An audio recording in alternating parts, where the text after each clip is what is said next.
Estas férias leve o observador no bolso. Na praia, no campo ou entre viagens, acompanhe toda a atualidade sem limites. Assine com 40€ de desconto e habilite-se a ganhar uma estadia de 2 noites num dos hotéis boutique da Small Portuguese Hotels. Este verão, desligue da rotina, não da informação. Assine em observador.pt. Vamos às notícias.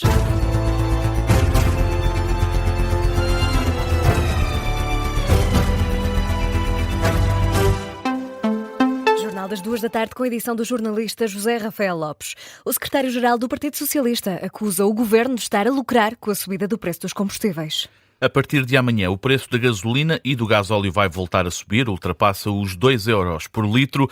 Esta manhã, em Vila Nova de Gaia, o secretário-geral do PS não quis voltar a comentar o caso do ministro da Administração Interna, quis antes criticar o Executivo. José Luís Carneiro entende que têm faltado medidas para fazer face ao aumento do preço dos combustíveis e aos efeitos que isso tem na população portuguesa. Nós avançamos com propostas que o Chega, a Iniciativa Liberal e a AD chumbaram na Assembleia da República, reduzir o IVA temporariamente sobre os impostos relativos aos combustíveis. E é isso que o Governo deve fazer, porque o Governo, volto a repetir, já ganhou em 2024 e 2025 mais de 1.048 milhões de euros só de carga de impostos sobre os combustíveis. Ou seja, o Governo está a lucrar com o sacrifício de todas vós e de todos nós quando vamos colocar combustível.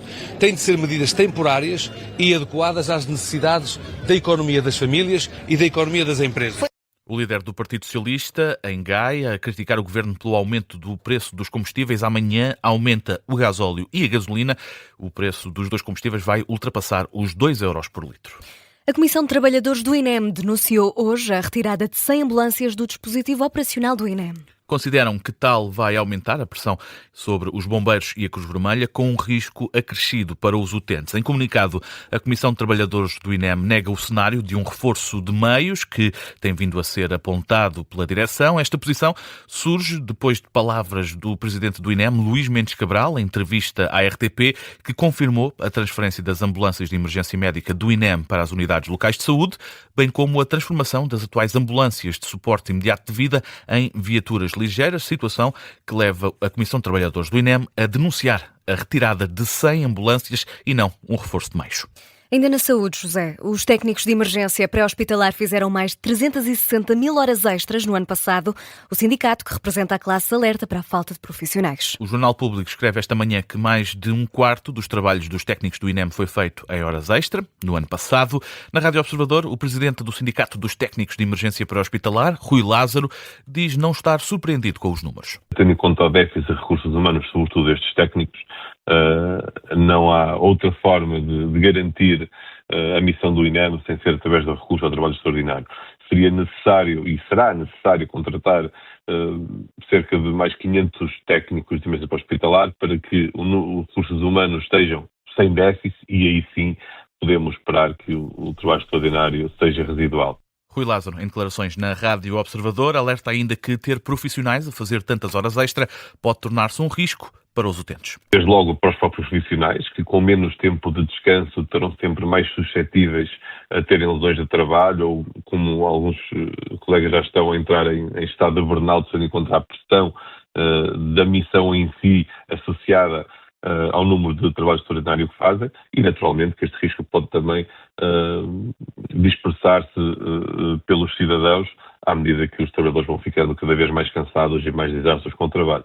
E perante este cenário, o presidente do Sindicato dos Técnicos de Emergência pré-hospitalar diz que é urgente começar a olhar para o país como um todo. Garantir mais resposta, mais eficiente, com mais educação e mais competências e a todo o país.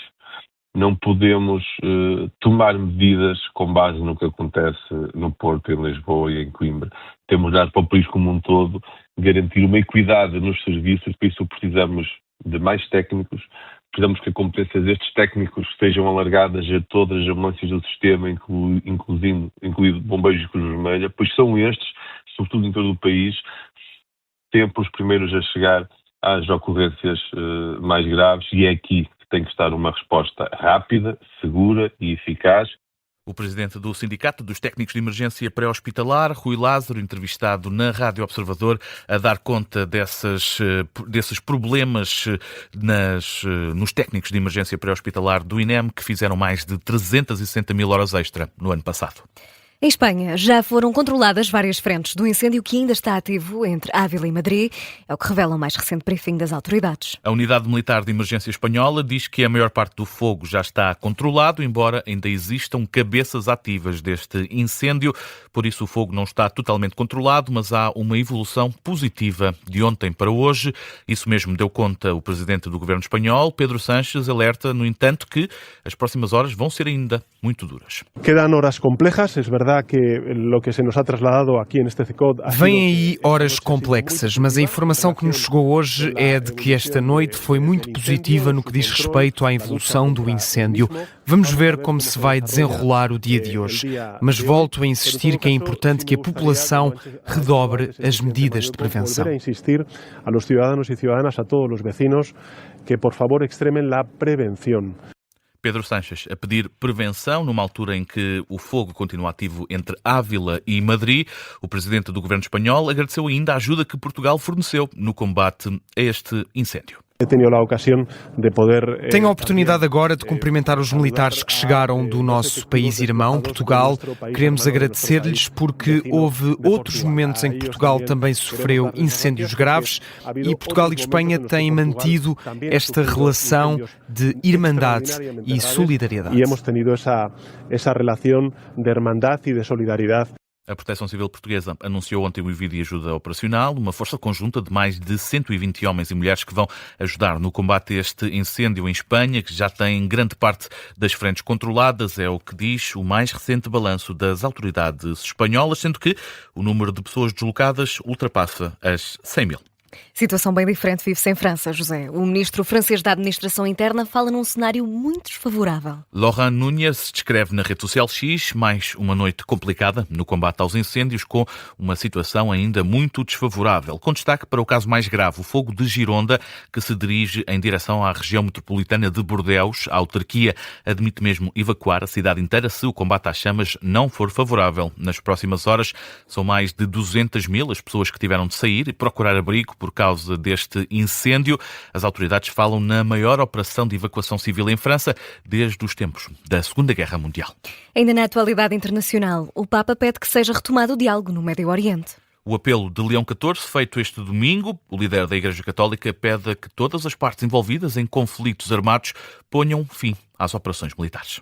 Rinnovo altresì il mio appello circa la situazione in tutto il Medio Oriente. Renovo o meu apelo em relação à situação em todo o Médio Oriente, onde a intensificação das operações militares trouxe de volta a violência e a destruição, colocando em grave risco a vida de inúmeros civis e agravando a escassez de água potável e de eletricidade. Do fundo do meu coração, exorto todas as partes envolvidas a cessarem os ataques e a reabrirem com urgência vias para o diálogo e a diplomacia. E a riaprire con urgenza spazi di dialogo e diplomazia. O apelo do Papa Leão XIV este domingo no Vaticano. No Reino Unido, o novo primeiro-ministro afasta a hipótese de eleições antecipadas no país. Andy Burnham assumiu o poder na última semana, sem passar pelas urnas, substituiu Keir Starmer, que apresentou a demissão. Em entrevista à BBC, o novo líder do país lembra que o Reino Unido vive num sistema parlamentar e que o foco, agora, diz Andy Burnham, é outro. Vou descartar essa possibilidade. Não haverá eleições antecipadas. Não creio que as pessoas queiram isso. As sondagens de opinião podem indicar que algumas pessoas querem, outras não. Acho simplesmente que o que é mais necessário fazer é concentrar o Reino Unido em colocar o país de volta onde deve estar, em fazê-lo funcionar. A recusa do novo chefe do governo britânico em convocar eleições antecipadas, apesar das pressões da oposição que acusa Andy Burnham de não ter um mandato eleitoral, dizem que significa apenas que pretende cumprir a legislatura até ao fim, sendo que essa legislatura termina em 2029.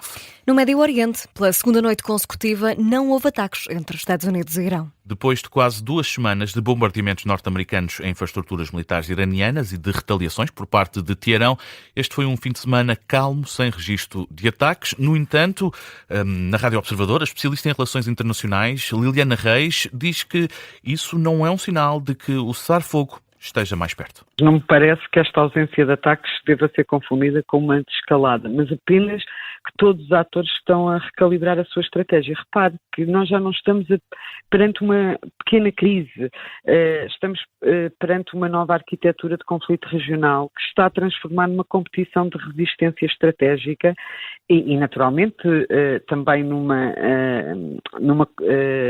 estratégia regional multidomínio. Ora, o conflito, neste momento, já não é apenas entre o Irão e os Estados Unidos, passou a envolver diretamente toda a Península Arábica.